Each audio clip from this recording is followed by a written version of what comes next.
একসময় বাংলাদেশের ক্রিকেট মানেই ছিল সাকিব আল হাসান। মাঠে নামলেই বদলে যেত ম্যাচের চিত্র।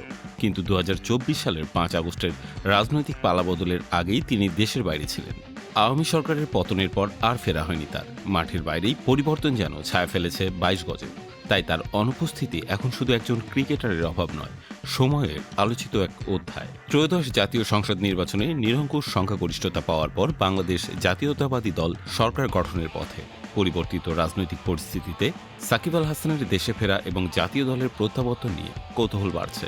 অনেকে মনে করছেন সরকারের নতুন অবস্থান তার ফেরার পথকে সহজ করতে পারে। কয়েক মাস আগে নির্বাচনের প্রাক্কালে বিএনপি মহাসচিব মির্জা ফখরুল ইসলাম আলমগীর একটি সাক্ষাৎকারে মন্তব্য করেছিলেন যে সাকিবের জাতীয় দলে ফিরতে পারা তার ফর্ম এবং খেলার সক্রিয়তার উপর নির্ভরশীল। তিনি আরও বলেন, রাজনীতি খেলাধুলার সঙ্গে যুক্ত করা ঠিক নয়। অনলাইন প্ল্যাটফর্মে খবর ছড়ায় সাকিব ২৮ ফেব্রুয়ারি দেশে আসতে পারেন। এই খবরের কারণে পাকিস্তানের সঙ্গে ম্যাচের দ্বিতীয় সপ্তাহের ওয়ানডে ও টি-20 সিরিজে তার অংশগ্রহণের সম্ভাবনা নিয়ে আলোচনা ওঠে। তবে তিনি নিজেই এই গুজব অস্বীকার করেছেন।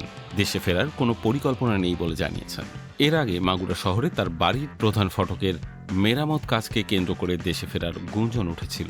মাগুরা ১ আসনের সাবেক সংসদ সদস্য সাকিব বর্তমানে বিশ্বের বিভিন্ন ফ্রাঞ্চাইজি লিগে নিয়মিত অংশগ্রহণ করছেন।